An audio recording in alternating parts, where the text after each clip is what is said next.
Reitero, muy buenas tardes a todos. Espero que me estén escuchando y que estén viendo la presentación. Espero que uno de ustedes me dé retorno a ver si me están escuchando y si están viendo la presentación, por favor. Buenas tardes, profe. Sí, te estamos escuchando y te estamos viendo. ¿Ven Buenas la tardes, presentación? buenas tardes, Buenas compañero. tardes. Buenas tardes. ¿Están viendo la presentación? Sí, profe. Sí. Excelente. Entonces, vamos a dar inicio a nuestra clase. Disculpen. Dice que no hay que pedir disculpas, hay que agradecer la paciencia. Así es que agradezco la paciencia por esta media horita de espera. Estuve regresando del interior, así es que ya estamos prestos. Y también le agradezco a las asistentes, a la profe Serena, a la profe Fátima también por el apoyo. Bueno, hoy nuestro tema tiene que ver con algo fabuloso, se denomina energía. La energía tiene muchísimas acepciones. Hemos estudiado a lo largo y a lo ancho de nuestra vida estudiantil y lo seguimos haciendo. En física, la palabra energía significa la capacidad que tiene un cuerpo de realizar un trabajo. Entonces, normalmente se mide en Joule, que es la unidad de medida en honor a quien descubrió la magnitud y generó esa unidad de medida. Una de las unidades de medida para medir la energía es Joule. Bueno, nosotros sabemos que en el universo existen dos grandes elementos a partir del cual se genera el resto de los demás elementos en el universo, y son la materia y la energía. Todo lo que existe sobre la faz de la Tierra y en todo el universo, según la ciencia, es a partir de la materia y la energía. Y nosotros hoy vamos a hablar de la energía en el contexto de la ecología. Vamos a ver qué tan preponderante es el flujo de energía en todo el planeta, llámese en su componente gaseoso, en su componente sólido y líquido, en la atmósfera, en la hidrosfera y en la litosfera.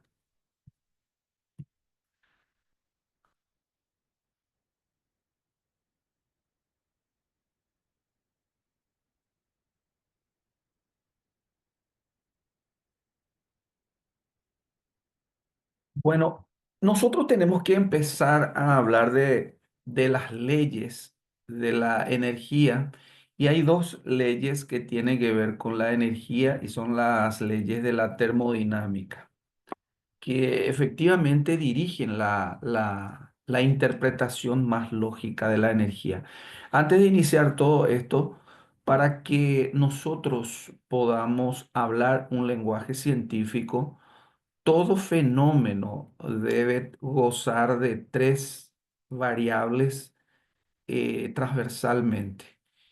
El fenómeno tiene que ser observable, el fenómeno tiene que ser medible, todo tiene que ser válido bajo una metodología científica y tiene que ser significativo el proceso. Eso significa que las leyes establecen parámetros para cada uno de los fenómenos que estudia, y esos parámetros tienen que ver entonces con que el fenómeno sea observable, sea medible, sea válido y sea significativo. Al decir que el fenómeno sea observable, nosotros tenemos que poder diferenciar la manifestación del fenómeno con nuestros sentidos. Para que sea medible, tiene que existir una magnitud. Nosotros tenemos que definir. Les doy un ejemplo rápido. Un fenómeno es el calor. El calor es una forma de energía, pero ese fenómeno, que es una forma de energía, tiene una magnitud. ¿Con qué magnitud nosotros definimos el calor, que es una forma de energía? A ver si alguien puede ayudar. ¿Cuál es la magnitud con la que medimos el calor?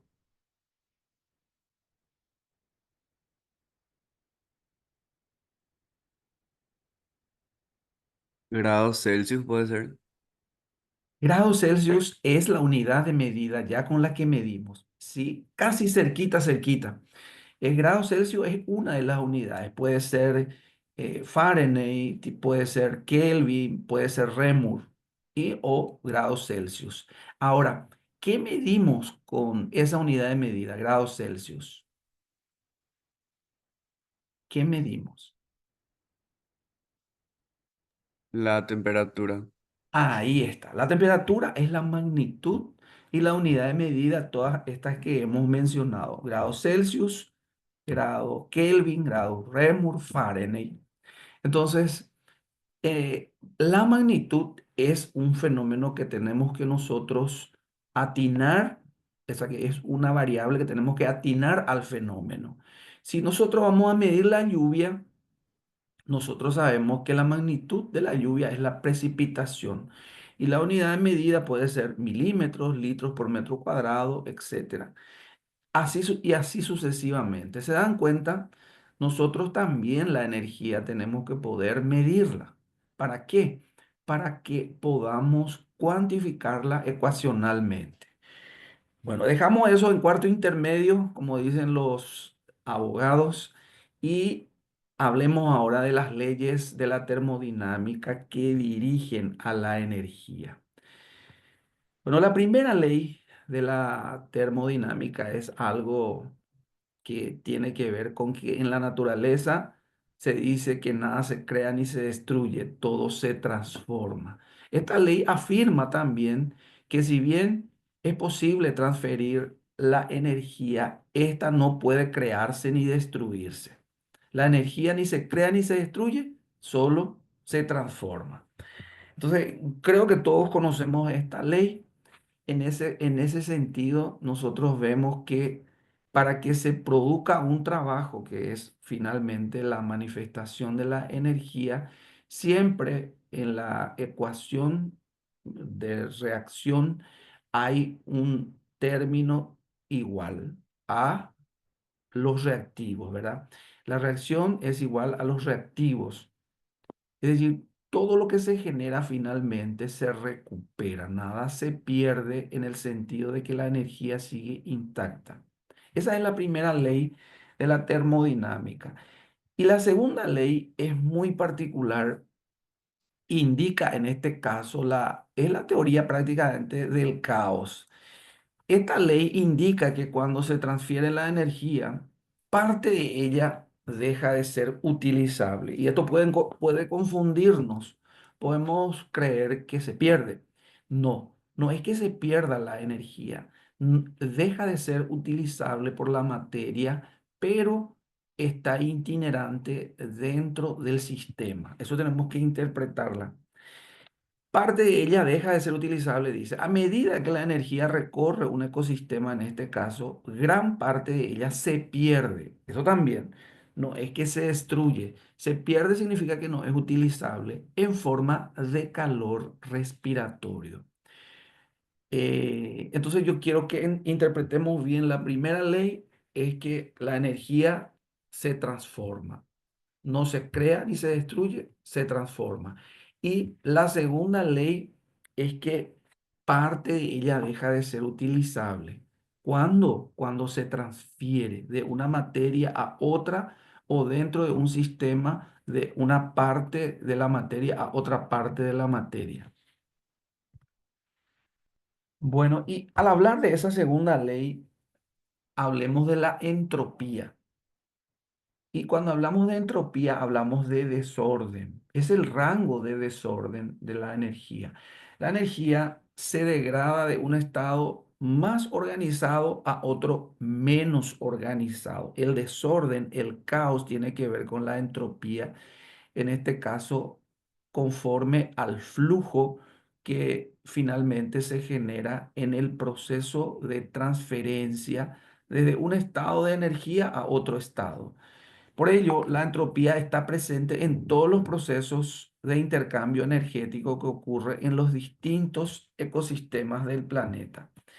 Eh, Esto es fundamental y es básico que ustedes ya lo asimilen como parte básica para interpretar el resto de los fenómenos que vamos a ver dentro de la transmisión de la energía en la cadena trófica.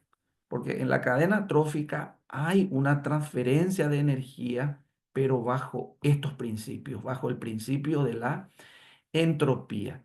Y aquí podemos ver, por ejemplo, en el gráfico, la radiación solar incidente sobre, a ver si puedo.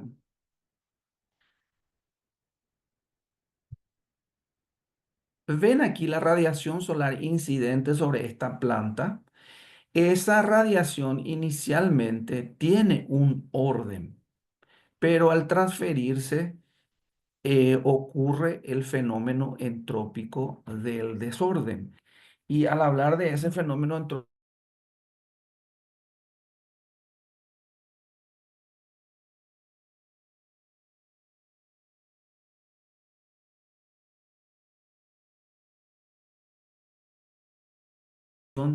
del 2% de la radiación incidente. Es decir, un 98%, como dijo esa ley. ¿Me están escuchando? Parece que mi conexión está teniendo problemas. Quiero Sí, creo comprobar. que se congeló un rato, pero ya te escuchamos de vuelta. Se congeló un rato. A ver un poco, ¿dónde nos habremos quedado? Eh, hablando ya de entropía o antes. No, ahora la radiación solar que Ok, mostraste. ok. Bueno, entonces reiteramos el tema de la entropía, que tiene que ver con una situación de desorden tendiente en la transferencia de la energía.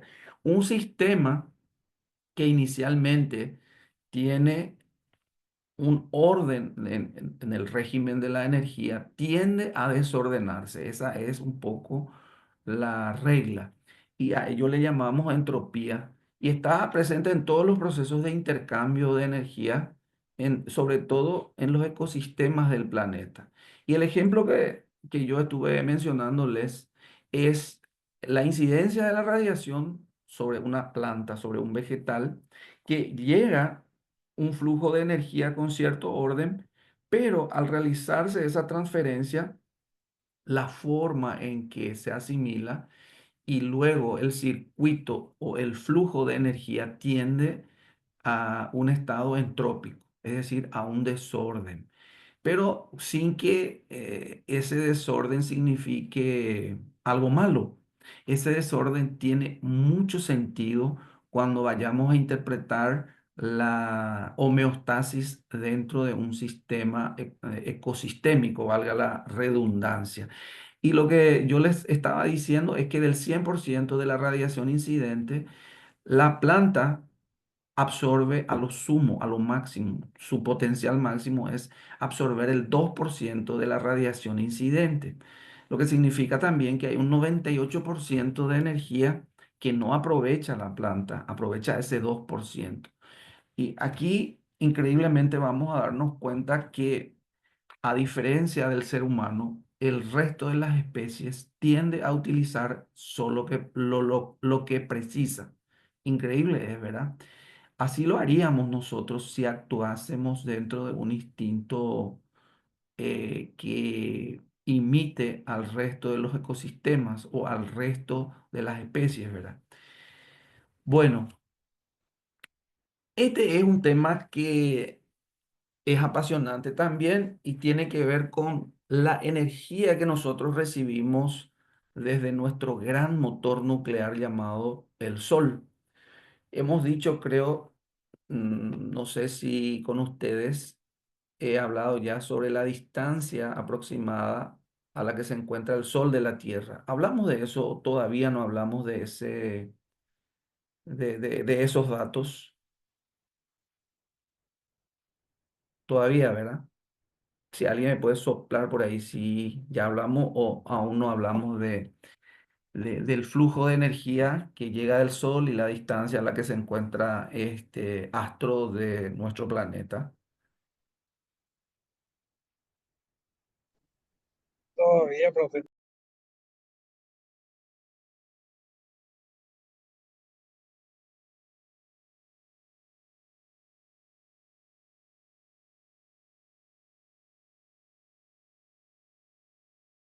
un radio de 12.000 kilómetros y el Sol está a 150 millones de kilómetros, para tener una idea. Por otro lado, la radiación que proviene del Sol tiene tres espectros que la ciencia estudia. Claro que hay más espectros, pero nosotros nos vamos a limitar a analizar esos tres espectros de radiación que llega al planeta. Esos tres espectros de radiación son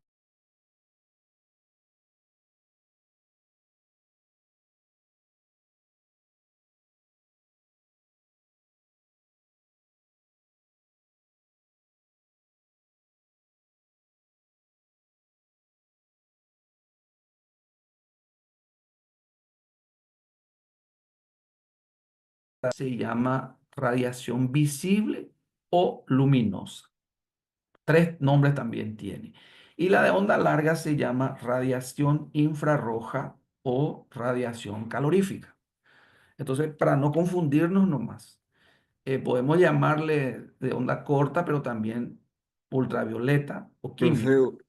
hubo un Sí, poco Profe, de de corte problemas otra de vez. señal. Hubo otra vez problema de, a ver un poco. Ahora sí me escuchan. ahora sí, yo de mi parte, por ejemplo, profe, acá tantito te estoy escuchando entrecortado. También me estás escuchando entrecortado. Yo también, profe. Casi nada, poco y nada, todo entrecortado. Bueno, voy a tratar de conectar. Me dan un minutito. Voy a tratar de conectar mi móvil con la computadora. ¿Sí? Por favor, un minutito.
De vuelta, quiero saber si me están copiando, escuchando y ven la presentación. De mi parte, bien, profe. Sí, profe. Bien, ok, Sí, Perfecto. Sí, profe, solo falta agrandar la presentación y listo. ok, ok, ok. Sí, profe, se te escucha bien. Correcto, muchísimas Excelente. gracias.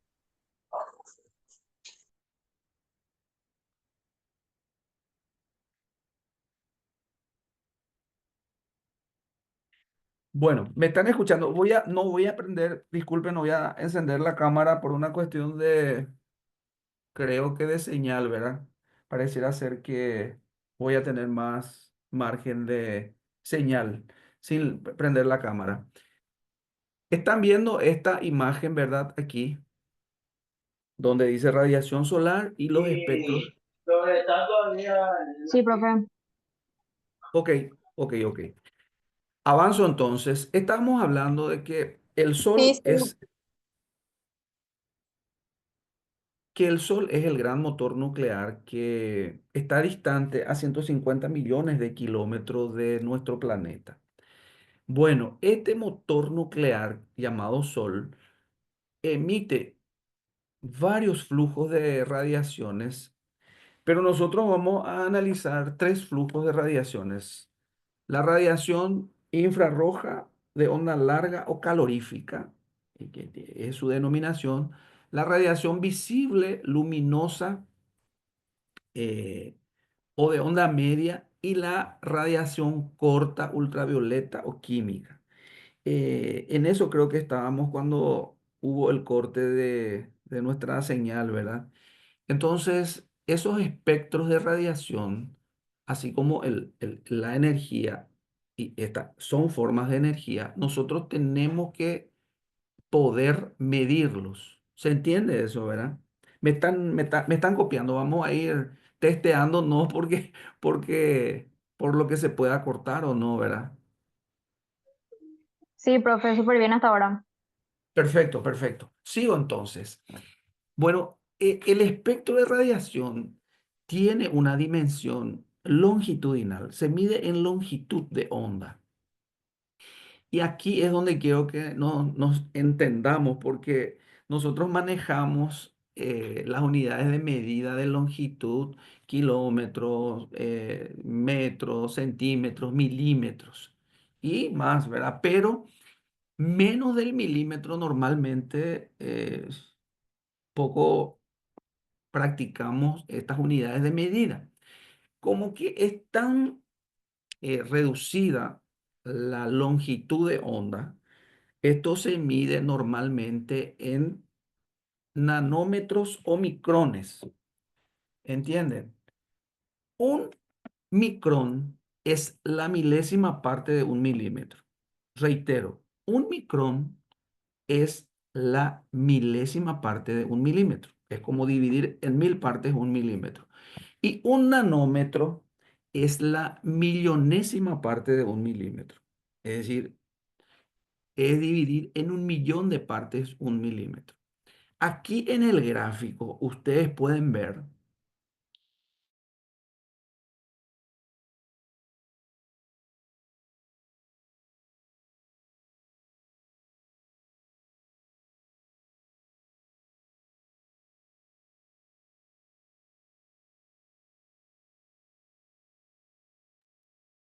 Se volvió a cortar.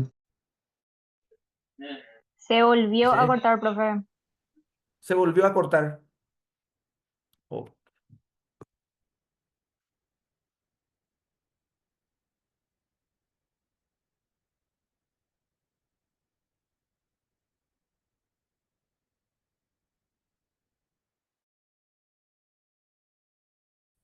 bueno, ¿dónde se cortó? Nanómetro. En nanómetro.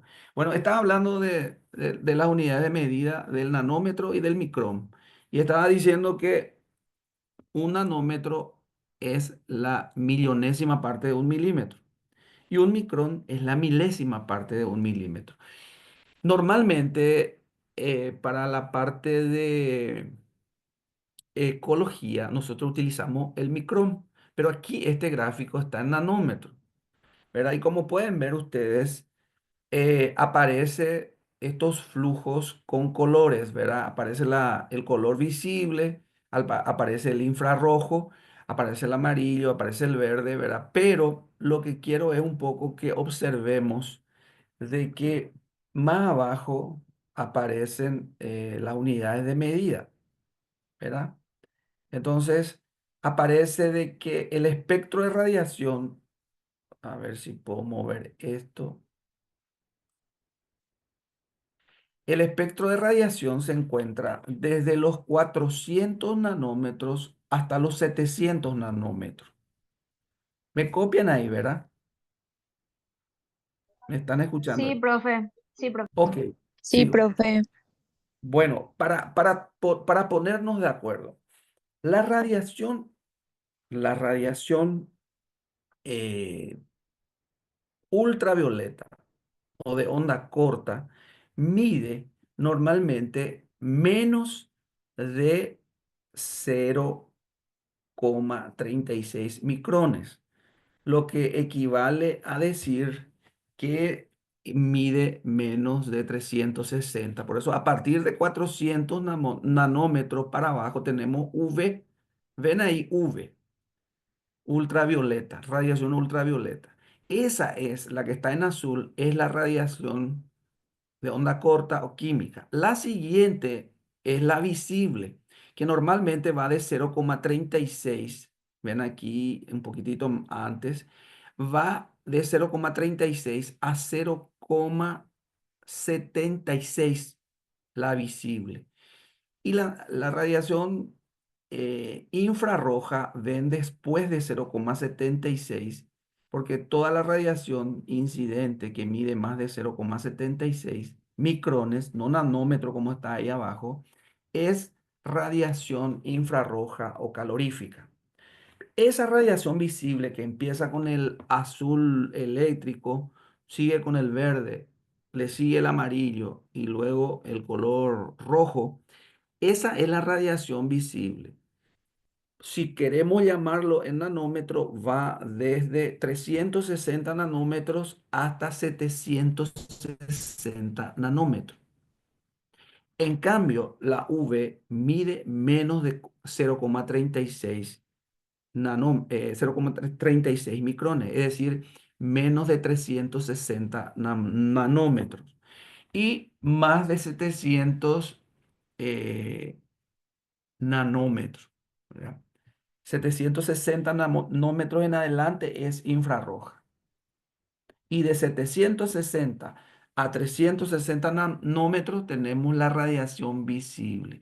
¿Eso se entendió? ¿Hay alguna duda? Es importante entender eso porque nos vamos a dar cuenta en qué medida la radiación infrarroja es importante por el efecto invernadero y por qué la radiación visible también es importante en el contexto de la captación de fotones para la fotosíntesis y por qué la radiación ultravioleta podría ser perjudicial para algunas funciones, sobre todo cromosómicas. Entonces, lo que quiero es que nos entendamos en las unidades de medida.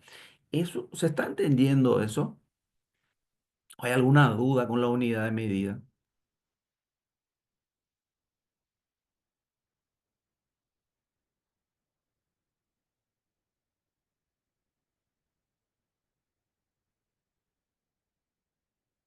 Excelente, profe. Estamos siguiendo. Ok, ok, bueno. Correcto de mi Entonces, parte. se entiende, se entiende. Entonces, reitero nomás Perfecto, profe. por precaución, ¿verdad? Un milímetro dividido en 1 millón de partes corresponde a un nanómetro. Y 1 milímetro dividido en 1000 partes corresponde a un micrón. Así es que también, ¿verdad? Para pasar de nanómetro a micrón, yo tengo que dividir por 1000 y por eso sale por eso estos valores. Bueno, después podemos ver en el gráfico de al lado cómo la radiación solar eyecta esos flujos de radiación y van a la Tierra y cómo un porcentaje es absorbida por la atmósfera, otro porcentaje es reflejada a la atmósfera y otra es emitida al espacio por la Tierra. Todos estos son flujos de radiación que vamos a ver más adelante qué funciones va a cumplir. Bueno.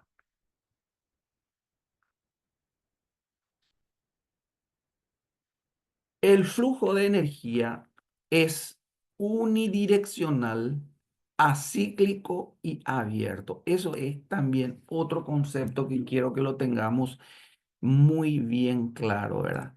Reitero, el flujo de radiación es unidireccional, acíclico y abierto. ¿Esto a qué se debe? A las pérdidas que se van produciendo a lo largo de las cadenas, sobre todo de alimentación, ¿verdad? Las cadenas tróficas. Los seres vivos pierden energía en forma de calor.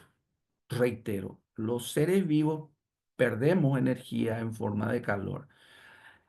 Esto nos lleva a deducir que para que el ecosistema sea estable se necesita un aporte exterior de energía y en este caso es la energía proveniente del sol.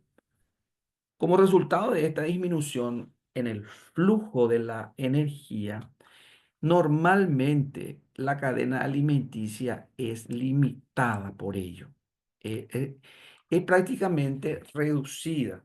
El número de eslabones tróficos ha de ser limitado 5 como máximo. ¿Por qué? Porque desde un eslabón a otro la pérdida de energía, no es la destrucción. Esa acotación también quiero hacerle, porque se pierde en forma de calor, lo que significa que en el sistema sigue estando ese flujo de energía en forma de calor, pero la energía utilizable desde una cadena trófica a la siguiente es altamente reducida y vamos a ver cómo.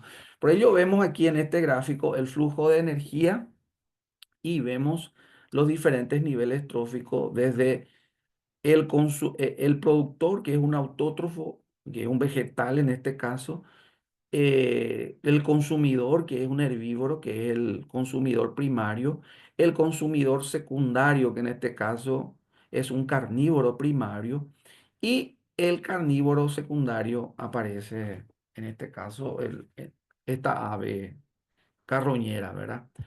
Bueno, eso es algo también fundamental de que el flujo de energía es unidireccional, reitero, acíclico y abierto. Unidireccional, acíclico y abierto. Bueno, siguiendo un poco con todo lo dicho,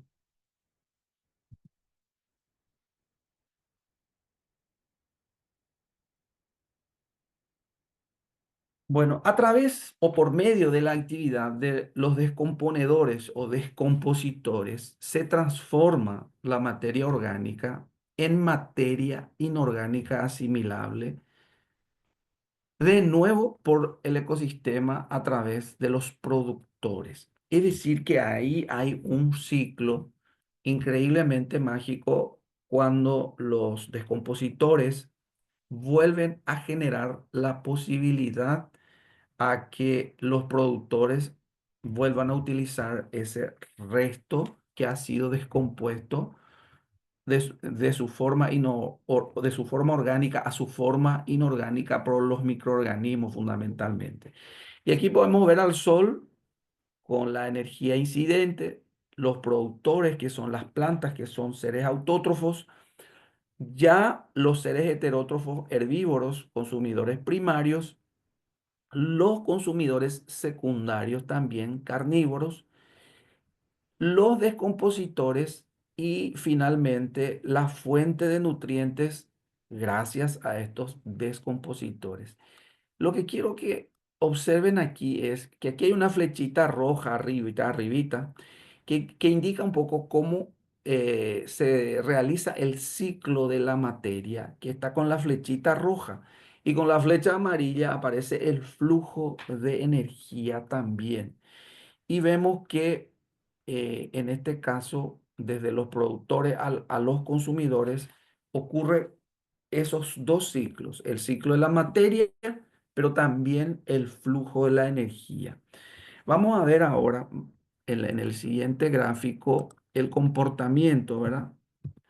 Bueno, suponiendo que el flujo solar sea constante, la cantidad de energía o radiación solar que llega a la Tierra varía en función a la duración del día a causa de los factores que ya conocemos nosotros, de la latitud en la que estemos y también de la posición de la superficie respecto al Sol durante el día. Eso se debe a la rotación de la Tierra, la inclinación del eje y fundamentalmente a las estaciones del año, debido en este caso ya no a la rotación, sino al movimiento de traslación del Sol. Eso se entiende. Profe, Sí, permiso, no sé si ya cambiaste de diapositiva porque yo me quedé en el flujo de energía que es unidireccional, acíclico y abierto, y ahí se colgó. uf, Ahí quedamos, profe. ahí se quedaron. ¿Me están escuchando? Sí te escuchamos, Sí, profe. muy bien, muy bien. Pero no Profe, cambia, otra cosa, no, no no, no cambia. nos cambie. Y otra cosita, no sé si a mí nomás o a mis compañeros también, me aparece como el cuadrito de tu foto muy, muy pegado a la diapositiva, y como que no alcanzo a ver toda la info. A mí también me pasa lo mismo. A ver, un poco qué pasa aquí.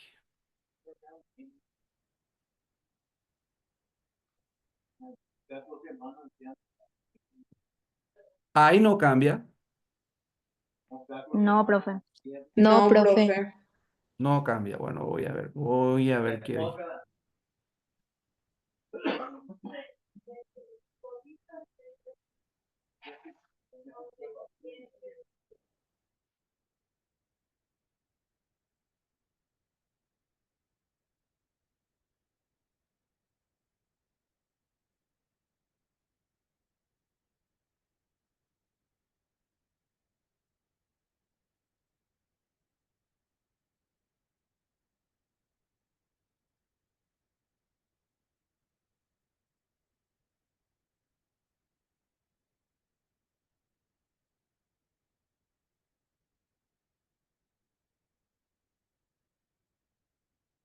Sí, profe.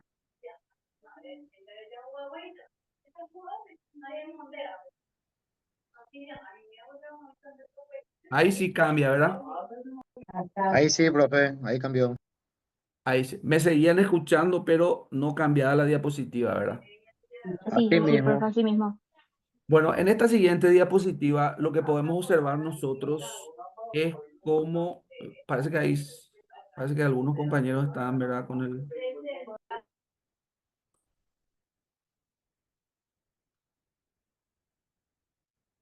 Bueno, sí, sigo entonces.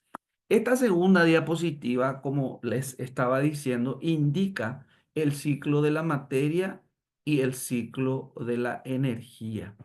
Cuando hablamos de la materia, es diferente al ciclo de la energía, aunque son paralelos los fenómenos, por lo que significa el porcentaje de energía que se transfiere desde un nivel trófico a otro. Pero lo que sí se da es ese flujo desde los productores, consumidores primarios, secundarios, eh, descompositores y la vuelta a la conversión de la materia inorgánica en orgánica, orgánica, perdón, en inorgánica gracias a los microorganismos que son los descompositores. Ahora cambio otra vez. Pueden ver esta diapositiva. Sí, profesor, pero Sí, se se te puede escucha ver. entrecortado. Se me escucha entrecortado, que se ve que es una señal. Yo cambié desde el Wi-Fi a la señal del celular. Igual, se ve que es Tigo. Se ve que es Sí, las señales, Tigo el profe. que tiene problemas.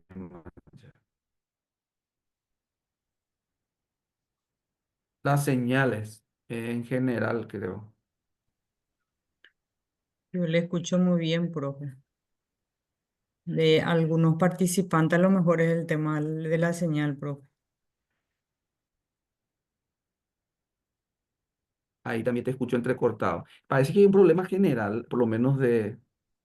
Yo tengo Tigo, ¿verdad? Entonces, no suele Yo ser también así. acá en mi caso tengo Tigo, profe.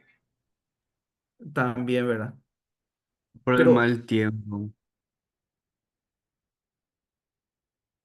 ahí hay mal tiempo. Aquí creo que hay buen tiempo, ¿verdad? No, no. Eh, a ver.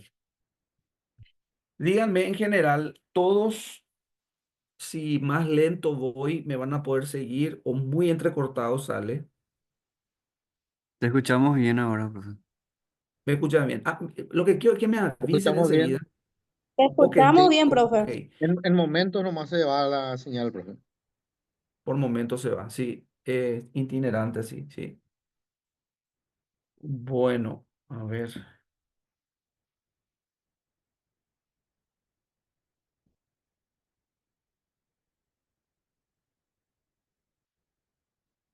Sigo entonces con el material. Me avisan cuando se corta así, entonces hago un alto y retomo otra vez, ¿sí?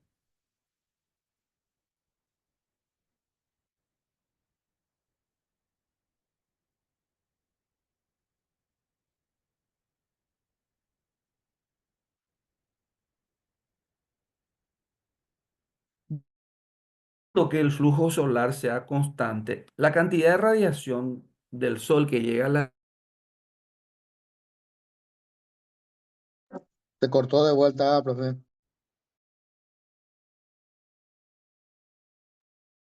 Se cortó, profe.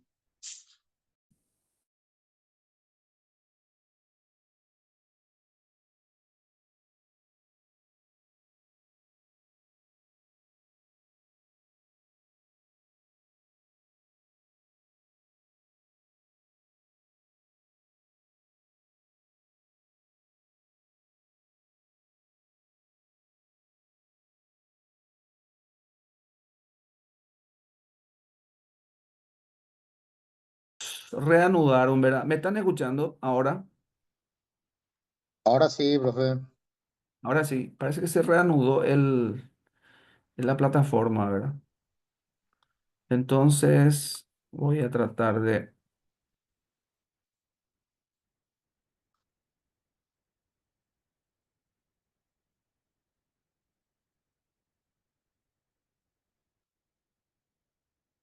¿Ven la presentación de ahora? Sí, profe. Ok, estábamos en este gráfico, ¿verdad? Y lo que estábamos diciendo es que la radiación incidente durante el día fluctúa con relación a la hora y a la estación. Por darle un ejemplo, nosotros hace unos días, 21 de marzo, entramos dentro de una estación que es la del otoño, que está en función a la posición traslacional del planeta sobre la órbita. Esa posición para nosotros lo que hace es de que a medida que nos acercamos al invierno, 21 de junio, cada vez menos radiación vamos a ir recibiendo sobre la superficie de nuestra latitud. ¿Se entiende eso?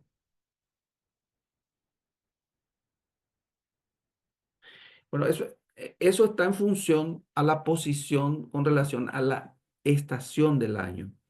21 de junio se da el día más corto del año y la noche más larga, lo que significa que la duración de la radiación incidente también es menor en ese periodo.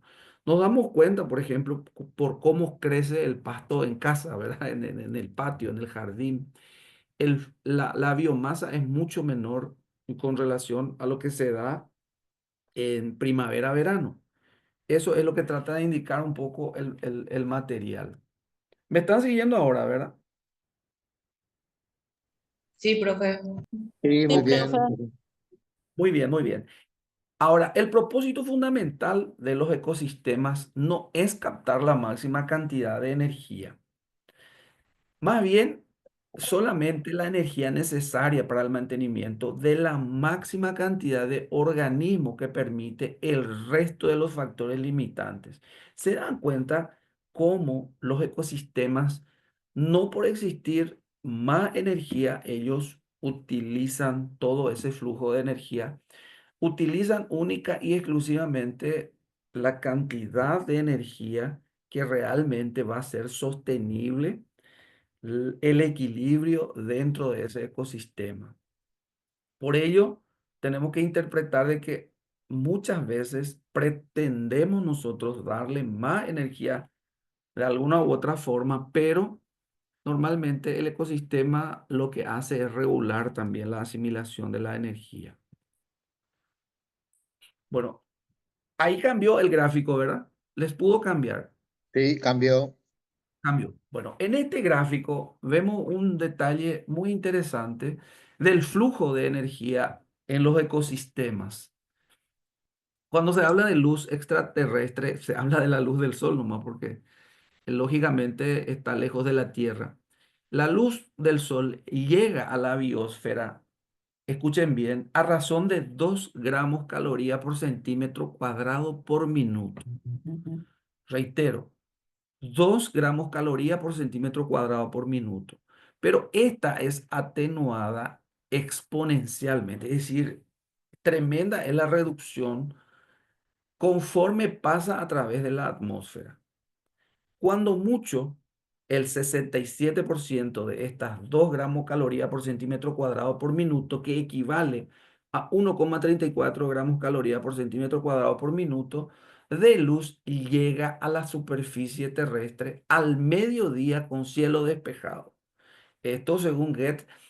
1965 en nuestro gran libro de Odum. Bueno, ahí podemos ver el gráfico. Está numerado, ¿verdad? En el en el margen superior izquierdo para ustedes, ven la energía solar incidente y vemos nosotros que en ese primer nivel trófico de los productores hay una asimilación de la energía. Ahora, esa asimilación de la energía en ese primer nivel trófico, nosotros vamos a ver de que llega con esta intensidad y con estos valores. En el mejor de los casos, 1,34 gramos caloría por centímetro cuadrado por minuto. Estas condiciones no se da todo el tiempo. Se da al mediodía con un cielo despejado y en una estación en la que la radiación puede darse en forma directa en una u otra latitud. Después vemos que están los consumidores primarios, vemos que están los consumidores secundarios, aparece un ratón, y los consumidores terciarios, aparece una serpiente, pero vemos, perdón, vemos que hay un desprendimiento en cada nivel trófico. ¿Ven la flecha que va para arriba? ¿Ven la flecha que va para arriba? Esto se pierde en forma de calor en el proceso metabólico. Y es una gran cantidad que vamos a ver más adelante de energía que pierde cada eslabón trófico. Y más, perdón, más abajo aparece el tema de los descompositores. A ver. También en cada nivel trófico se va teniendo desechos. Sabemos bien que hay rastrojos, que hay hojarascas que se van descomponiendo en el primer nivel trófico. También de que hay desechos en el segundo nivel trófico y así sucesivamente hasta el último nivel trófico hay desechos. También se pierde energía en ese contexto.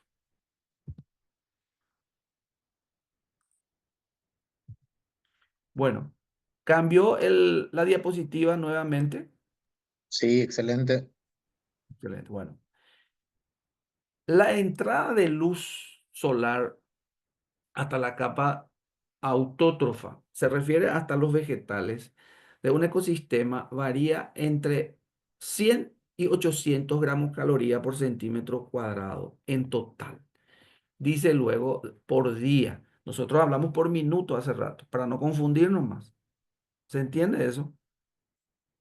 En promedio va a variar mucho eso de un ecosistema a otro.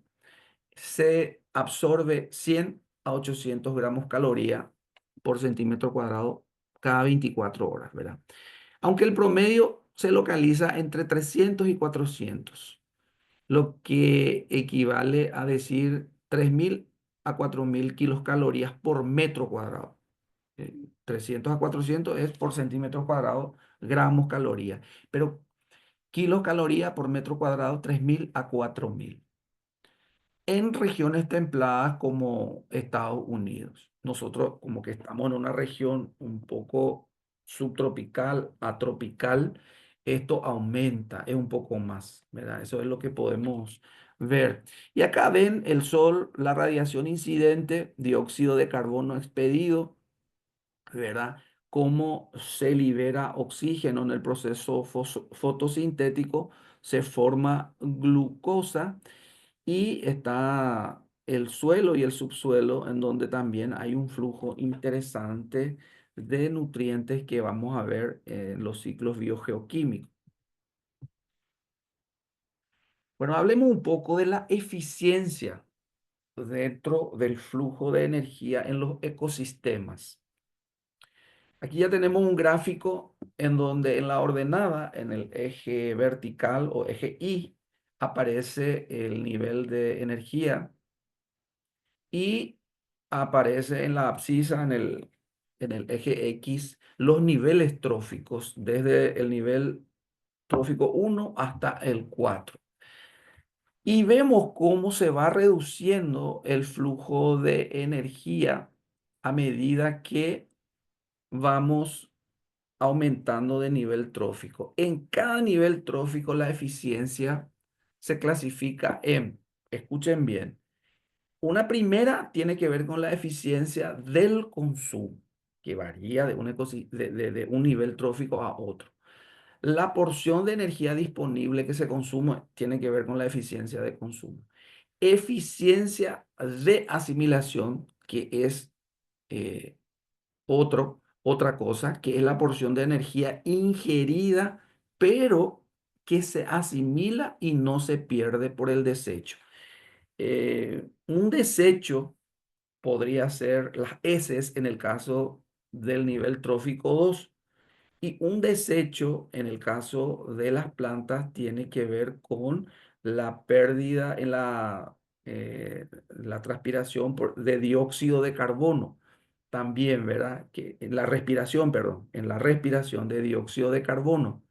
Nosotros siempre tenemos desechos en cada nivel trófico y una de las manifestaciones de desecho en la cadena alimenticia tiene que ver sobre todo a partir del nivel trófico 2 con las heces, por ejemplo, o la orina también puede ser. Hablamos de eficiencia en el consumo, eficiencia en la asimilación, ahora eficiencia en la producción. La parte de energía asimilada que se destina al crecimiento, es decir, a que exista aumento de volumen dentro del nivel trófico, es decir, que se produzca crecimiento y también la parte de la energía asimilada que se destina a la respiración, aparte del crecimiento, ¿verdad? Estos cálculos de eficiencia pueden emplearse para cuantificar el flujo de energía por cada cadena trófica. Entonces, ¿cuáles son los niveles de eficiencia? La eficiencia en el consumo, la eficiencia en la asimilación y la eficiencia en la producción. Eh, Vayamos nuevamente al gráfico y veamos en este gráfico cómo el patrón de transferencia de energía entre los niveles tróficos varía o cómo se va degradando en un término no despectivo, sino indicativo de que cómo el nivel de energía disminuye de un nivel a otro. La energía se pierde en cada nivel trófico a medida que se la emplea para la respiración, se disipa en forma de calor. Además, solo una parte de la energía del nivel trófico inferior pasa al nivel trófico siguiente o consiguiente, ¿verdad? Se convierte en producción en el nivel superior siguiente normalmente cuando vemos esos volúmenes. Solamente una parte.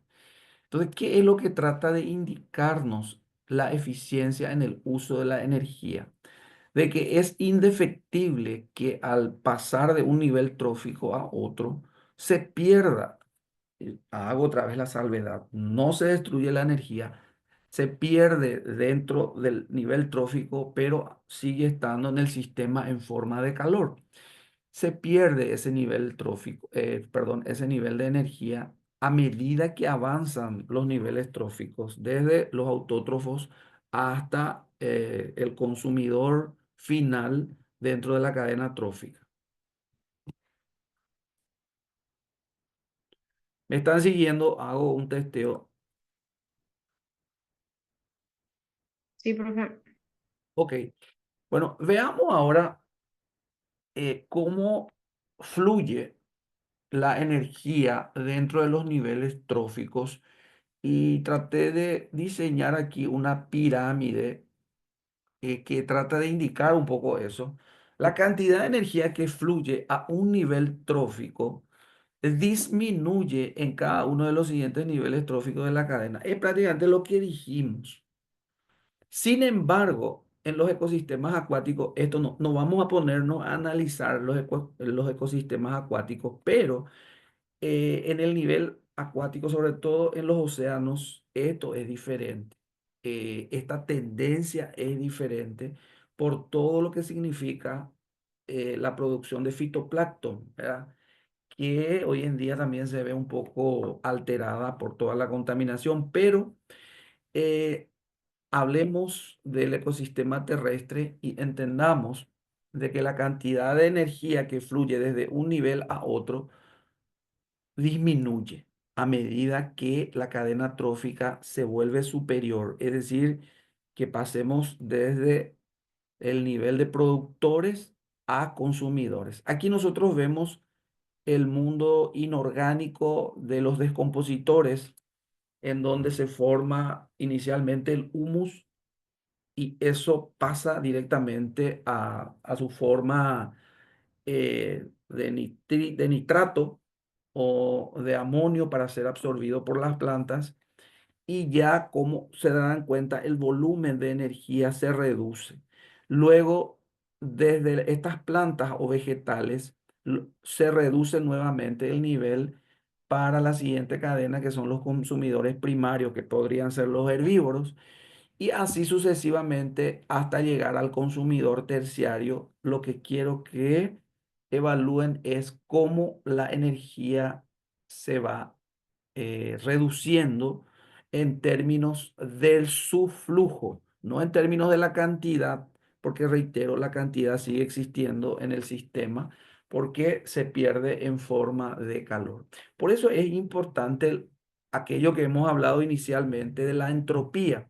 La entropía tiene que ver con este desorden dentro del régimen en el flujo de la energía que no precisamente se transmite en forma total desde un nivel a otro, sino más bien se va perdiendo y más adelante se van a dar cuenta de que eso hace que exista una homeostasis perfecta entre fenómenos gaseosos y también entre el flujo y el metabolismo coyuntural entre el nitrógeno, el carbono, el fósforo, el azufre, el oxígeno, dentro de ese intercambio químico ya a lo largo de cada nivel trófico. Bueno, hablemos de la regla del 10%. La regla del 10% tiene que ver un poco con cómo la energía va perdiéndose a medida que se transfiere desde un nivel a otro. La energía se transfiere generalmente con una eficiencia del 10%, es decir, solo ese porcentaje de energía de un eslabón trófico es asimilado por el siguiente nivel trófico. El 90% restante, escuchen bien, se emplea en la formación de tejidos y se libera en forma de calor. Reitero, el 90% restante se emplea en la formación de tejido y se libera en forma de calor. Y ahí pueden ver en el gráfico y aparece justamente en Joule, porque cuando hablamos de energía, hablamos de trabajo, tiene que existir una magnitud y una unidad de medida. La magnitud es la energía, la unidad de medida en este caso en Joule. Vemos la incidencia de 1.000.000 de joules de energía solar sobre un ecosistema vegetal que asimila de los 1.000.000 de joules, 10.000 joules.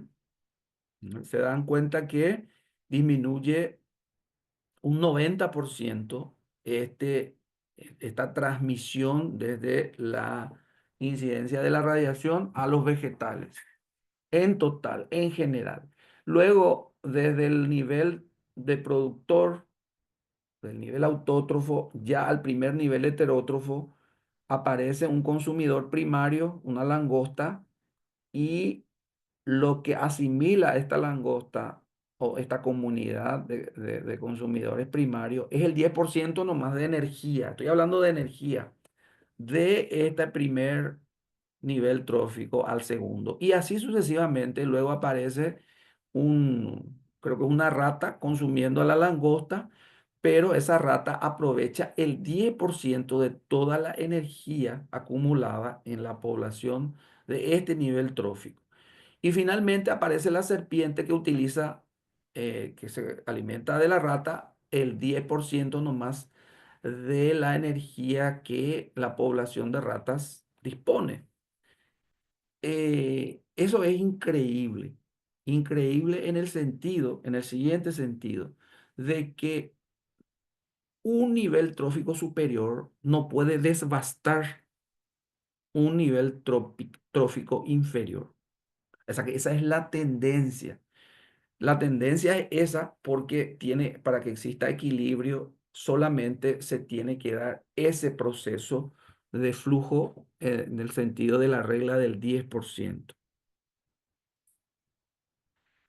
Bueno, y aquí vamos a hablar de algunos términos que luego vamos a utilizar para determinar un balance de la energía, pero en términos ya de biomasa. Y hablemos de la producción primaria.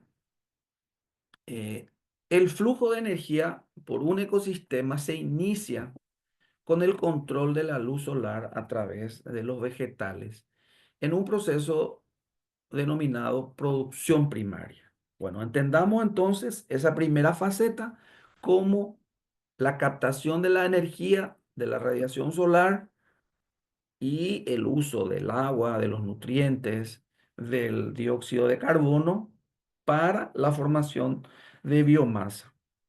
La cantidad total de energía que se fija a las plantas es la producción primaria bruta. Entonces, a no olvidar ese primer término, producción primaria bruta. La cantidad de energía que queda después de que las plantas hayan cumplido con la necesidad respiratoria se conoce como producción primaria neta. Esa necesidad respiratoria es fundamental porque es un poco una instancia en la que se pierde parte de la energía. Pero inicialmente la que absorbe se llama producción primaria bruta, la que absorbe en la primera instancia de la captación de la energía. Y luego de restar la necesidad respiratoria o el consumo respiratorio, tenemos la producción primaria neta en forma de biomasa vegetal.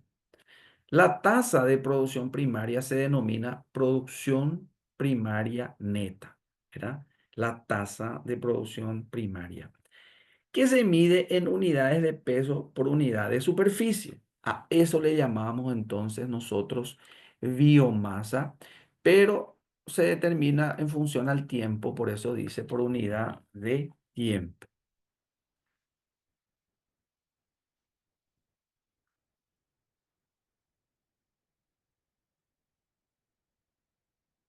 Bueno, productividad no es igual a producción porque no existe una correlación solamente entre dos variables, sino entre más de dos variables.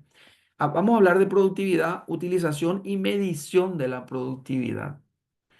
Y ya hemos entendido lo que es la productividad primaria bruta, que es en este caso la tasa fotosintética global en la que se incluye la materia orgánica utilizada en la respiración durante el periodo eh, medido. Me están siguiendo, ¿verdad? La producción primaria bruta, en este caso hablamos de productividad primaria bruta, es lo que se realiza en la fotosíntesis, pero se incluye la cantidad de materia orgánica que también se ha utilizado en la respiración. Eso también se conoce como fotosíntesis total o asimilación total. No es neta, es total. Bueno, y en el siguiente gráfico pueden ver, lleva como título fotosíntesis, ¿verdad? La fotosíntesis es un proceso que creo que todos tienen que coincidir con esto, hace posible la vida en el planeta. Sin la fotosíntesis, nosotros no tendríamos la porción de oxígeno que precisamos en la troposfera. Ustedes saben, y mañana, si Dios permite, vamos a hablar mucho de eso, que en la atmósfera baja, en la primera capa que se llama troposfera, existe un 78% de nitrógeno. Increíble, ¿por qué tanto nitrógeno? Y existe un 21% de oxígeno. Bueno, podríamos decir que es poco, pero es lo óptimo para que se realice un flujo racional de energía. En Asunción uno lleva un sensor para medir el nivel de oxígeno ahí en ese intenso tráfico y se reduce tremendamente el nivel de oxígeno, increíble, en algunas épocas a 12%, ¿verdad?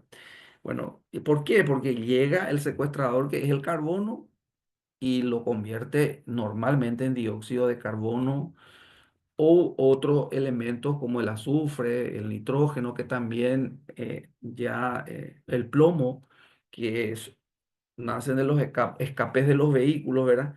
Y que secuestran el nivel de oxígeno.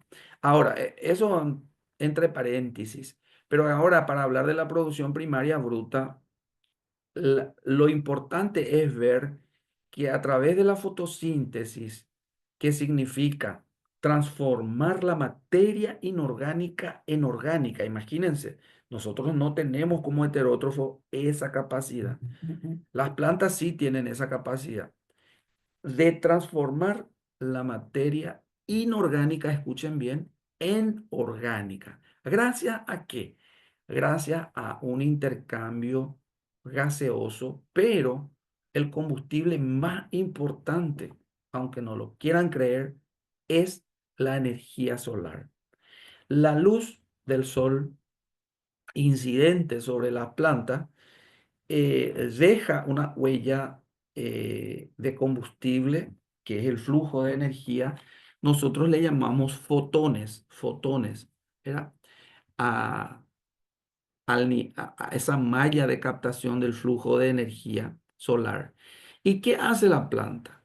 La planta utiliza el dióxido de carbono que existe en la atmósfera y utiliza también los nutrientes que están en el suelo. Pero increíblemente van a darse cuenta ustedes que sin los microorganismos este flujo gaseoso no sería posible. Reitero, sin los microorganismos. Para que en el suelo estén disponibles los nutrientes en forma inorgánica, tiene que existir una actividad microbiológica indefectiblemente. Ese 78% de nitrógeno que está en la atmósfera, van a decir ustedes, ¿y por qué tanto? Tiene que ver con un equilibrio dentro del flujo de energía también, que vamos a verlo mañana si Dios permite. Pero las plantas utilizan también el nitrógeno a través de la captación del nitrógeno atmosférico por las descargas eléctricas, pero fundamentalmente a través de unas bacterias y también hay hongos que lo que hacen es fijar el nitrógeno atmosférico al suelo y eso hace que el nitrógeno esté disponible para las plantas también. Bueno, ven ahí que hay un gran flujo de energía en la fotosíntesis. La fotosíntesis utiliza como reactivos a la luz solar, a los nutrientes, al agua y al dióxido de carbono que está en la atmósfera y lo convierte, hablo de los nutrientes que están en forma inorgánica, en compuestos muy complejos que pueden ser, en este caso, hablemos de la glucosa, por ejemplo, que se forma y luego otras formas de compuestos especializados que se encuentran a lo largo y a lo ancho de la estructura del vegetal y libera nada más y nada menos que oxígeno molecular, O2. Bueno, la producción primaria bruta es todo este flujo sin descontar el proceso de respiración, porque las plantas también, en un porcentaje mucho menor a la liberación del oxígeno, liberan también dióxido de carbono dentro de la fosforilación acíclica durante la noche, normalmente. Por eso no siempre es conveniente tener plantas dentro de la habitación, ¿verdad? Por ese proceso inverso que realizan las plantas en ausencia de la luz. Bueno, acá podemos ver lo que hemos dicho ya eh, hace rato, que tiene que ver con el sol. Disculpen, este gráfico no es tan eh, ortodoxo que digamos, pero lo que trata de indicar es de que a partir del sol, la energía que se despide en un contexto de 100 unidades, solo a través de las hojas se convierten eh, en flujo de energía ya existente en esta hoja de un vegetal en un 2%. De las 100 unidades de energía provenientes, se tienen azúcares en concepto de 2 unidades de energía nomás. La energía asimilable es 2 nomás. Y se pierde, aquí donde dice V, más abajito, en forma de calor, 98 unidades de energía. Se dan cuenta cómo entre lo asimilable ya, la energía que proviene del sol está disponible para los organismos fotosintéticos en un 2% nomás, en un 2% nomás. Lo que significa que hay mucha pérdida, reitero, no destrucción de la energía para que un nivel trófico lo utilice. Más aquí podemos ver la producción ya primaria neta, que es la tasa de almacenamiento de la materia orgánica en los tejidos vegetales como resultado de un exceso de producción de sustancias respecto al consumo respiratorio de las plantas durante el periodo que se mide. Esto también se llama fotosíntesis aparente. Aparente aquí significa que se ve, no que no tiene esa acepción de que no sea. La fotosíntesis real es la que se realiza con la respiración, incluyendo la respiración. Pero la fotosíntesis aparente es la que nosotros vemos en la biomasa y también se llama asimilación neta. Aquí pueden ver que tenemos a un vegetal y ya hemos hablado, más arriba aparece producción bruta, ¿verdad? Total, que incluye la respiración a través de la fotosíntesis, ¿verdad? Pero luego vemos la respiración, perdón, la producción, la producción primaria neta, que tiene que ver con todo lo que se ha asimilado ya y queda como biomasa para el vegetal por un exceso, dice, de captación de energía para su crecimiento. Y a eso le llamamos fotosíntesis aparente. Si yo observo un bosque y mido la biomasa, esa es la producción primaria neta, ¿verdad? Y la producción primaria bruta es lo que ese ecosistema produce, incluyendo la respiración.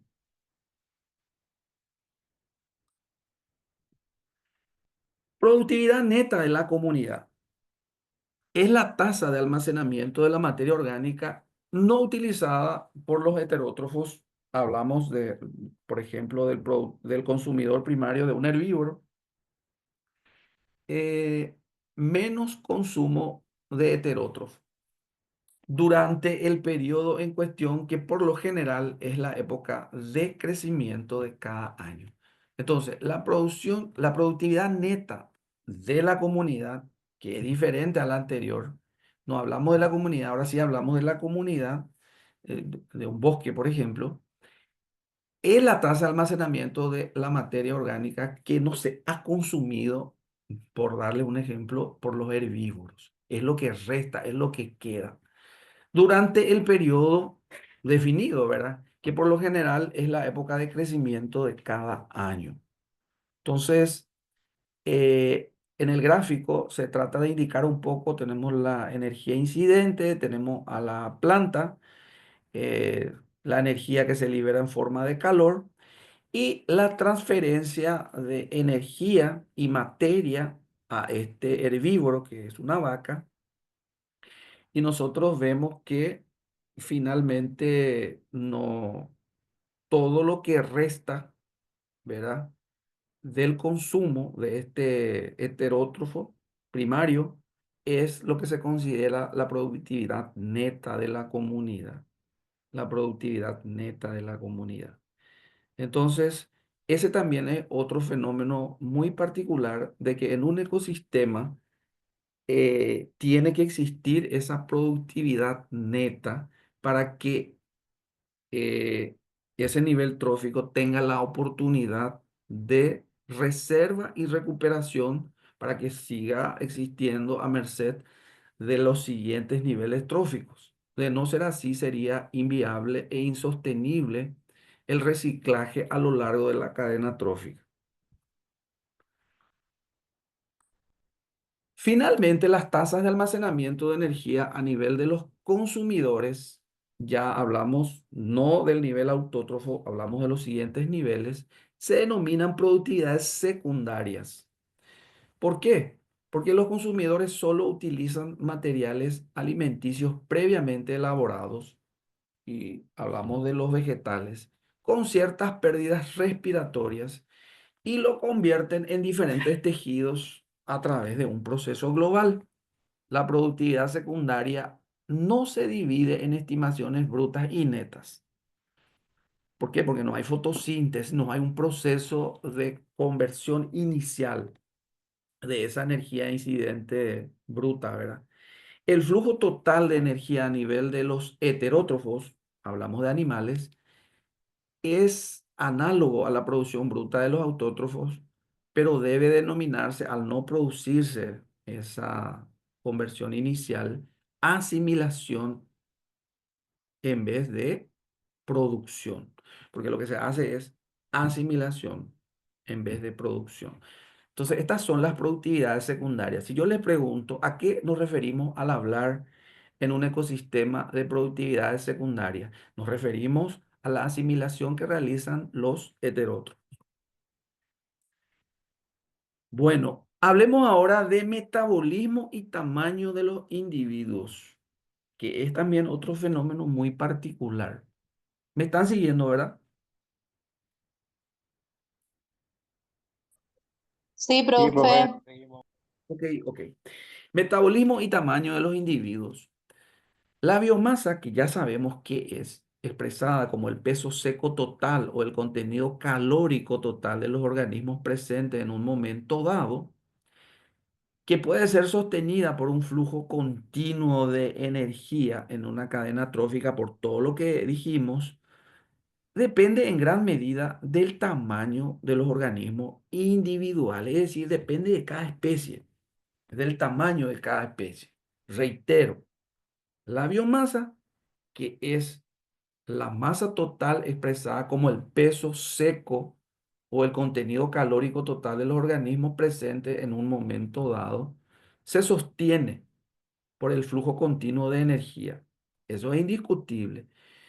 Ahora, esto depende, esa sostenibilidad depende en gran medida del tamaño de los organismos individuales. Y aquí vemos nosotros cómo el árbol grande, como un productor, es el primer eslabón dentro de la cadena trófica y vemos que ese árbol absorbe un flujo de energía, respira, se pierde en la respiración, queda una biomasa neta, consume el herbívoro, ¿verdad? Consume el herbívoro. También este vegetal pierde parte de su materia a través de se habla de los nutrientes a través de la lixiviación y este consumidor, que es un conejo, pierde también energía a través de la respiración, vuelve a ser consumido, en este caso, por un consumidor secundario, pierde también energía por la respiración Y aquí vemos que el flujo de energía tiene varios destinos. Hay un destino de pérdida, que no es destrucción, y hay un destino de transferencia de una cadena trófica a otra. Aquí vemos nosotros que la cadena trófica, después del consumidor secundario, ya se inicia con los descompositores. Luego de la cadena trófica del consumidor secundario, aparecen los descompositores y nuevamente entra dentro de ese flujo. ¿Qué es lo que vemos aquí? Vemos una variabilidad en el tamaño, pero vamos a ver que este tamaño va a tener esa variabilidad en función un poco a la cantidad de los niveles tróficos sucesivos. Es aquí donde entre más pequeño sea el organismo, mayor es su metabolismo por gramo. Reitero, entre más pequeño sea el organismo, mayor es su metabolismo por gramo o por caloría de biomasa. Por ello, en consecuencia, menor es la biomasa que puede ser sostenida en un nivel trófico determinado del ecosistema. Por el contrario, entre más grande sea el organismo, mayor es la biomasa. Así, la cantidad de bacterias presentes en un momento dado, como microorganismos, ¿verdad?, es mucho menor que la cosecha de peces o mamíferos. Hablamos del tamaño del organismo dentro del nivel trófico. A pesar de que el uso de la energía podría ser el mismo en ambos grupos. Y aquí tenemos los niveles tróficos. Vemos el primer nivel trófico como el tamaño bastante superior en el primer nivel trófico, la población en sí. El segundo nivel trófico, la población disminuye con relación a la sostenibilidad en el flujo de energía. En el tercer nivel trófico, aún más se reduce, en el tercer nivel trófico, y en el cuarto, más se reduce. Hablamos de la biomasa del siguiente nivel, ¿verdad? Profe, En- sí, adelante. una pregunta. Sí. Entonces, mientras más pequeño el organismo, mayor es su metabolismo y mientras más grande también es mayor. La eficiencia, hablamos de la eficiencia en el metabolismo. Cuanto más pequeño sea el organismo, su eficiencia es mayor. Y cuanto más grande sea la especie, más grande, más voluminosa sea la especie, su eficiencia es menor en el metabolismo. Pero cuando hablamos de la cantidad de este microorganismo, en un momento dado, siempre es mucho menor que los otros de mayor tamaño, ¿verdad? A pesar de que podrían tener la misma eficiencia, inclusive más eficiencia el microorganismo, ¿verdad? Pero eh, cuando hablamos nosotros de, del tamaño del organismo, mayor es su metabolismo respecto al organismo más grande, mayores. Esa es el fenómeno. Vamos a otro gráfico a ver si se puede esclarecer. Aquí vemos. Bueno, ven todos este gráfico. No está tan claro, pero en este gráfico yo quiero mostrarles un poco.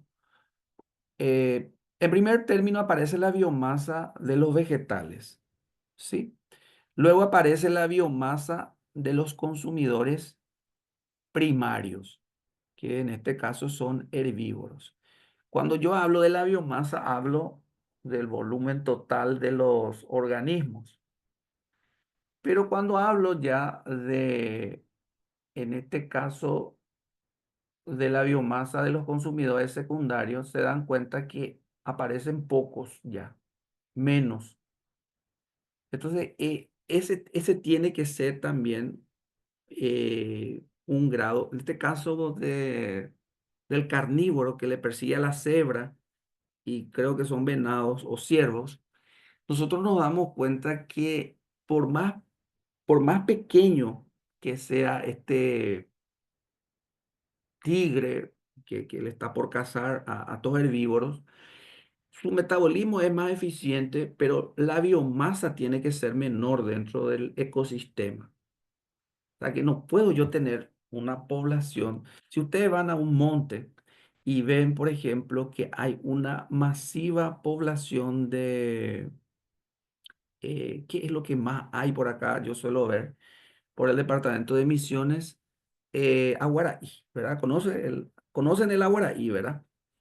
Cuando hay gran población de aguaraí y nosotros pretendemos que exista un equilibrio, tienen que existir herbívoros de los cuales se alimenta este animal, por más que también se alimentan de otras fuentes, tienen que existir muchos herbívoros de los cuales se alimenta. Entonces, ¿qué es lo que uno dice? Bueno, la biomasa, es decir, la cantidad total de lobos, en este caso, tiene que ser inferior a la biomasa de aquel consumidor herbívoro que va a constituirse en la fuente de energía de estos primeros. Entonces, a eso nos referimos cuando hablamos de biomasa, pero cuando hablamos de organismo, de especie en particular, cuando hablamos de tamaño, el tamaño menor tiene que significar que sea más eficiente en el metabolismo o igual puede ser y que tenga en volumen menos sumado a la cantidad de su misma especie. Hablamos un poco de la abundancia de la población. Ustedes saben que la diversidad ecológica se mide por dos factores, ¿verdad? Abundancia y riqueza. La abundancia es la cantidad de la misma especie que existe dentro de un ecosistema y la riqueza es la diversidad de especies que existe en el ecosistema. Cuando, por ejemplo, yo veo muchos lobos, muchos aguaraí, eso tiene que preocuparnos. Eso significa que la biomasa del lobo, del aguaraí en este caso, eh, tiene que encontrar un equilibrio para el flujo de energía. Al no existir, por ejemplo, la cantidad de liebre del cual se alimenta, u otras especies de los cuales se alimenta.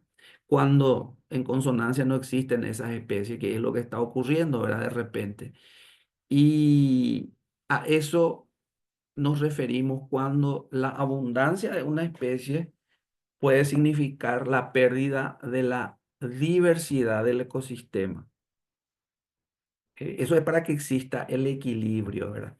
La biomasa tiene que ser menor en este caso a medida que el nivel trófico va aumentando, cuando hay un equilibrio, cuando hay una homeostasis dentro del ecosistema. Bueno, aquí podemos ver más abajo cómo nosotros tenemos la biomasa del primer nivel trófico, que serían los herbívoros en este caso, y vemos la energía consumida y la no consumida, la proporción, ¿verdad? Luego aparece el primer nivel, ¿verdad? Aparece la no digerida y la digerida, ¿verdad? Y aparece aquí la pérdida de energía en forma de calor, energía para actividades corporales, ¿verdad? Y aparece la flecha de abajo, desechos fecales, ¿verdad? Desechos fecales. Luego, cuando pasamos a la biomasa del segundo nivel trófico, ya se redujo el tamaño de la biomasa del primer nivel trófico. No sé si me están siguiendo. El color de este primer nivel trófico está en azul y la biomasa del segundo nivel trófico sigue en azul. Pero vieron la reducción tremenda que sufrió. Vieron, ¿verdad? La reducción de esta biomasa. Esa es una tendencia normal. Esa es una tendencia normal. Ahora, puede tener relativamente un mayor tamaño, ¿verdad? Las especies, pero en conjunto sumado la biomasa tiene que ser menor al nivel predecesor. Lo mismo pasa con el siguiente nivel. Se dan cuenta que perdió gran parte del flujo de energía en forma de calor, en forma de desechos fecales, y el flujo de energía que transfirió al siguiente nivel produjo una biomasa mucho menor. Entonces, cuando hablamos de energía, fíjense en esa flecha que está casi en amarillo, ¿verdad? En color naranja, cangumí, ¿verdad? Está en amarillo. Pero cuando hablamos de biomasa, fíjense en el color azul. O sea que la tendencia es a que la población sumada toda, ¿verdad? En forma de caloría, la biomasa, tiene que ser, a medida que avanza el nivel trófico, tiene que estar reducido. Y esa reducción eh, habla un poco de que tiene que ser un tanto más eficiente también en el metabolismo el resto de las especies a medida que aumenta el nivel trófico. Hay alguna consulta aquí, porque es importante esto, ver de que dentro de un ecosistema equilibrado, no siempre se da esto, ¿verdad? Sobre todo cuando hay alteraciones no se da esto, pero dentro de un ecosistema equilibrado, la biomasa entre un nivel trófico anterior y los subsiguientes tiene que ir disminuyendo, ¿verdad? Para que exista ese equilibrio. ¿En qué? En la conservación de la especie y pueda existir las dos cosas para que haya biodiversidad, abundancia y riqueza. Abundancia es que exista buena cantidad de la misma especie, y riqueza es que exista gran cantidad de diferentes especies, ¿verdad? Riqueza y abundancia hace a la diversidad y finalmente a la biodiversidad en este caso. Hay consultas aquí.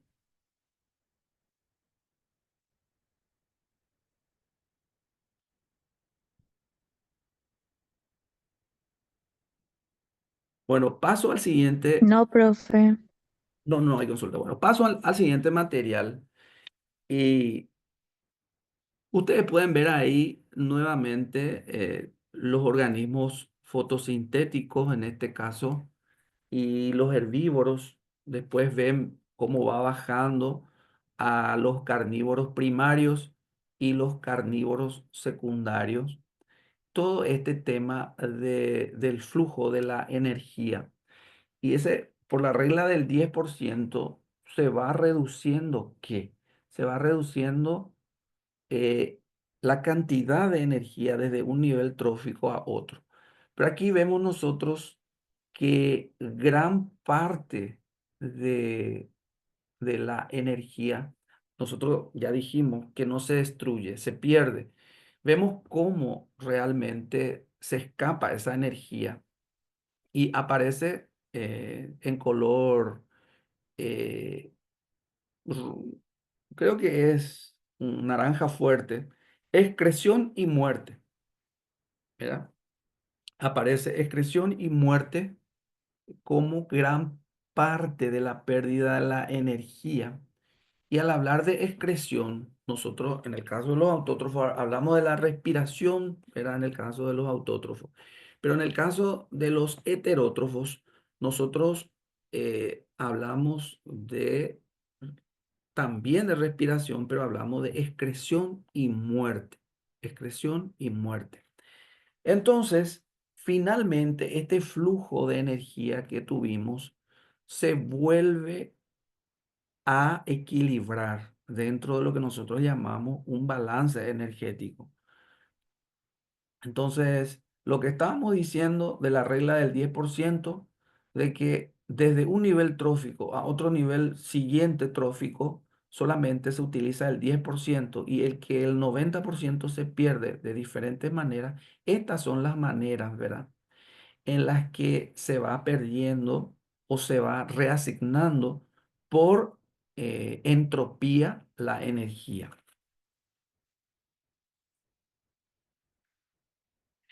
Bueno, hablemos ahora, haciendo ya un balance general de la producción primaria bruta mundial. La producción primaria neta aumenta con el incremento de la temperatura y la precipitación.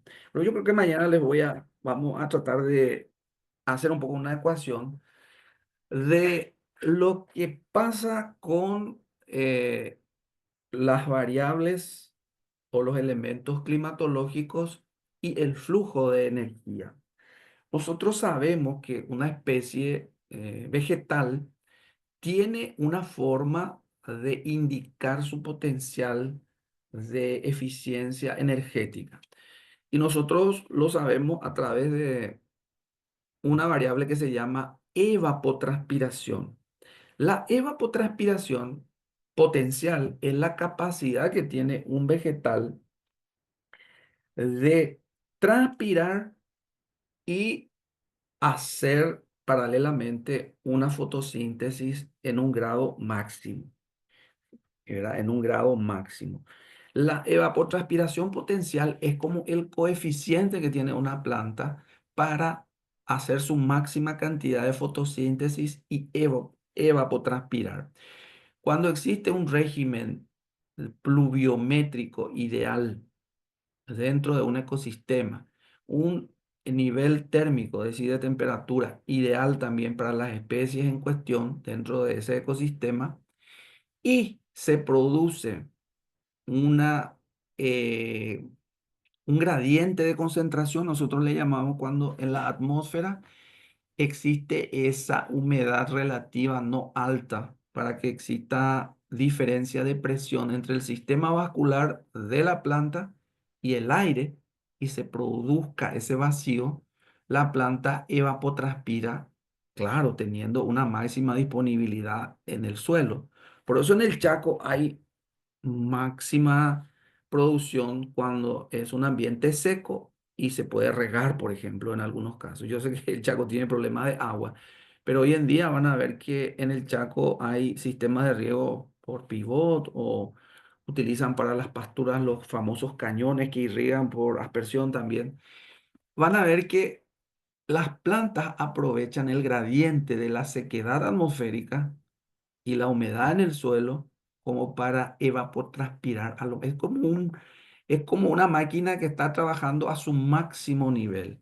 Eso se da cuando la evapotranspiración potencial se iguala a la evapotranspiración real. Yo puedo tener una planta de soja transgénica con un máximo potencial de 5.500 kilos, pero su evapotranspiración potencial no recibe las condiciones ideales de humedad en el suelo, por ejemplo. La planta, por más que tenga la necesidad de evapotranspirar, va a encontrar los mecanismos a través de las vacuolas, de los estomas en este caso también, de regular la cantidad de agua para transpirar. Pero si tiene agua suficiente y la atmósfera está seca, esa planta va a evapotranspirar a lo máximo. Claro, manteniendo en óptimas condiciones el nivel de nutrientes, sanidad, etcétera, todos aquellos potenciales que exige también la planta. Pero estamos hablando de la energía que puede realmente un ecosistema utilizar y generar una biomasa bruta total, ¿verdad? Por eso dice el material que un aumento de la temperatura media se relaciona directamente con la radiación solar anual interceptada en el sitio, lo que refleja un incremento de la temperatura, lógico, y la longitud de la estación de crecimiento.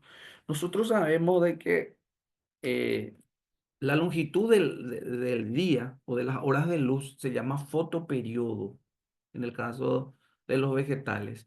Y la longitud térmica, es decir, las horas de calor, se llama termoperiodo. Ambas cosas, el fotoperiodo y el termoperiodo, determinan también la asimilación de nutrientes y sobre todo la captación de fotones por medio de la radiación solar. Como resultado de esto, los sitios con temperaturas medias más elevadas suelen mantener mayores tasas fotosintéticas y se relaciona con un periodo de tiempo más prolongado en el que se produce la fotosíntesis, que todo lo que estábamos diciendo, de que finalmente las condiciones para que el ecosistema tenga esa prevalencia y esté equilibrada, tiene que también gozar de los beneficios de estas variables. Cuando hablamos de un ecosistema, por ejemplo, subtropical o tropical, por eso la biomasa que vayamos a tener va a estar también en función a estas variables climatológicas. Y aquí en este siguiente gráfico, ya para finalizar, vamos a ir finalizando, podemos ver nosotros la producción de materia en función a la precipitación. Ven ustedes que inicialmente, a medida que aumenta el nivel pluviométrico o nivel de agua por la lluvia, aumenta también el nivel de materia de la biomasa, materia seca en este caso. Inicialmente es drástica el incremento, pero luego se va regulando, pero sigue aumentando, ¿verdad? Tiene una curva muy particular que es cóncava, es convexa, perdón, es convexa, ¿verdad? Llega a un nivel en el que también el exceso pudiera causar una reducción, ¿verdad? A medida que avanza se mantiene constante y luego ya cuando demasiado es el tema del agua, se reduce también la producción.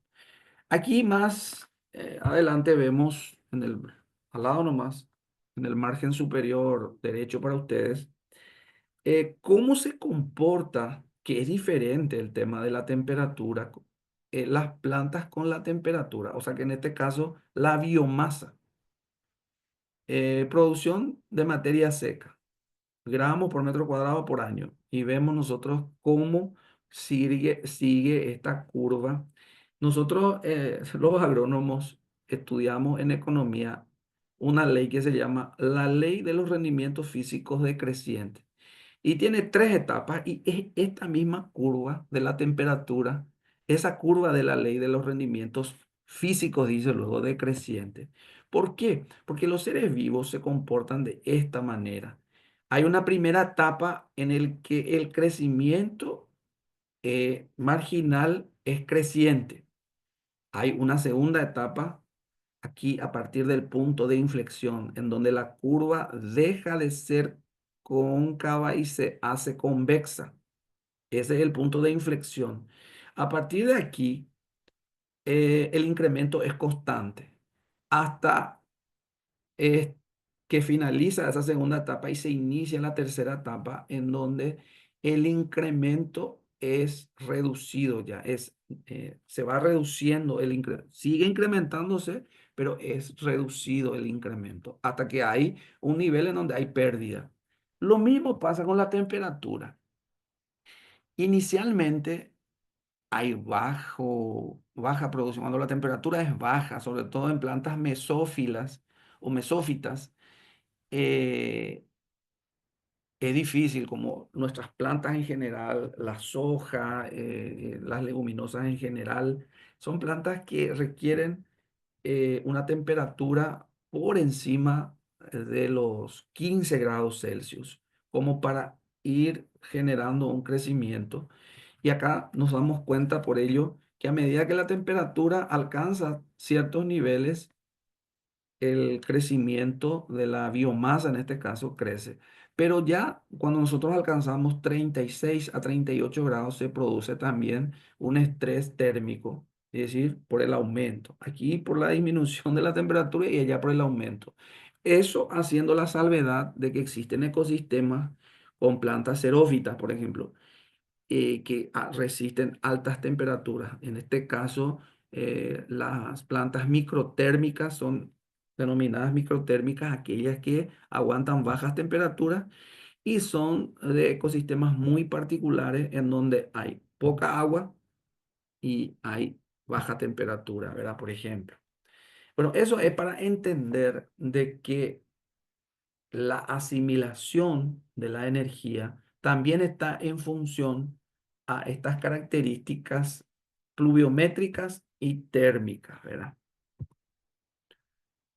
Bueno, creo que hasta ahí hoy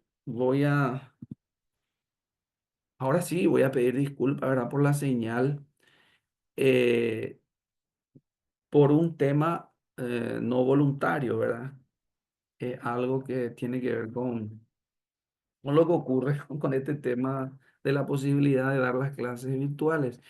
Pero de una u otra forma, en general, eh, el objetivo de esta clase fue, en primer lugar, entender lo que es la energía, ¿verdad? Entender que la energía, en términos de la física, es la capacidad que tiene un cuerpo de realizar un trabajo y que tiene una magnitud y que tiene unidades de medida. Por otro lado, vimos dos leyes de la termodinámica o dos leyes de la energía que tienen que ver con que la energía no se crea ni se destruye, solo se transforma, que es lo que fuimos viendo a lo largo de estos ejemplos dentro del ámbito de los ecosistemas y sobre todo de los niveles tróficos. Luego vimos también de que existe una ley que es la ley de la entropía, es decir, que en el proceso de conducción de la energía desde una biomasa a otra biomasa o de un cuerpo a otro cuerpo, la tendencia es al desorden del flujo de energía. Y ese desorden, que no siempre es malo, es un desorden que se da increíblemente en masivas cantidades que no se aprovechan por parte de los ecosistemas posteriores o por los niveles tróficos posteriores. Pero se dan cuenta de la perfección de la naturaleza. Es como para no dejar de creer jamás en Dios, porque la perfección con la que la biomasa se transfiere desde un nivel trófico a otro hace que sea posible la coexistencia, en primer lugar, entre los distintos niveles tróficos y en segundo lugar, para que cada nivel tenga la capacidad de preservación, que es una característica fundamental dentro de los ecosistemas, la preservación. Por otro lado, hemos visto también la capacidad, o sea que la productividad de energía bruta y la capacidad o la productividad de energía neta. En el primer caso vimos de que tiene que ver con la fotosíntesis, incluyendo la respiración. En el segundo, la capacidad, la productividad neta tiene que ver ya restando de la respiración y analizando la asimilación de ese flujo de energía como para que se constituya en una biomasa y al que le llamamos fotosíntesis aparente, ¿verdad? Y así vimos también la regla del 10% de que solo se aprovecha el 10% del flujo de energía desde un nivel trófico a otro nivel trófico. Por más de que sea mayor la tasa de biomasa transferida, el aprovechamiento de la energía finalmente es del 10% nada más. Eh, También vimos un poco algunas cosas que tienen que ver con la física y con la química, ¿verdad? Los espectros de radiación. Eso quiero que tengan un poco presente y hablemos nomás en términos de micrones, ¿verdad? Que es la milésima parte de un milímetro. El espectro de radiación ultravioleta es menor a 0,36 micrones. El espectro de radiación visible o luminosa es de 0,36 a 0,76 micrones. Y el espectro de radiación infrarroja es mayor a 0,76 micrones. Por eso se llama de onda larga. Y ahí es donde tenemos que entender de que la atmósfera, ese gas que se interpone ante el Sol y la Tierra, hace cosas maravillosas en el sentido de que a 25 kilómetros de altura es, es el nivel en el que se encuentra la mayor cantidad de O3. O3, oxígeno triatómico, es ozono. A esa altura le tenemos a O3 que filtra parte de la radiación ultravioleta. Eso es maravilloso por todo lo que significa que los problemas que podríamos tener al producirse una transferencia casi sin ese filtro. Por ejemplo, también nosotros vamos a ver mañana a través de algunos gráficos cómo en la troposfera la temperatura a medida que subimos disminuye a razón de 6,5 grados Celsius por cada 1000 metros que ascendemos. Pero eso solo se da hasta los 10 kilómetros de altura. Luego la temperatura hasta cierta altura se mantiene constante, entrando un poco en la siguiente capa que es la estratosfera, en donde está el ozono, y luego aumenta en ese mismo nivel, 6,5 grados Celsius por cada 1000 metros, aumenta, hasta que disminuye levemente y luego ya aumenta para no disminuir hasta la exósfera. Hasta hace unos 5 años, la exósfera se consideraba hasta los 23.000 kilómetros nomás. Hoy en día se considera que sigue habiendo atmósfera hasta los 200.000 kilómetros. Eso es peculiar, interesante por todo lo que significa la protección que tiene el planeta también. Y finalmente me despido hoy de ustedes haciendo esa acotación maravillosa de que como seres humanos tenemos el privilegio de incorporarnos en la ciencia para darnos cuenta de que existe un ser superior que ordenó todo perfectamente. Y con disculpas de los agnósticos, ¿verdad? Pero esto de que la ciencia no es compatible con Dios, no es cierto. Es tan compatible y casi perfecta que a medida que uno va eh, descubriendo cosas a través de la ciencia, va evidenciando la existencia de un ser supremo que es Dios. Así es que por mi parte, por hoy, muchísimas gracias. Mañana vamos a estar desarrollando las unidades que están pendientes y ojalá que la mayoría pueda estar y que sea un maravilloso día para que podamos disfrutar de la clase. Por mi parte, muchas gracias y quedo a merced de, de la profesora Fátima, creo, ¿verdad? Muchas gracias, profe. ¿Pueden activar su cámara, por favor, para la evidencia?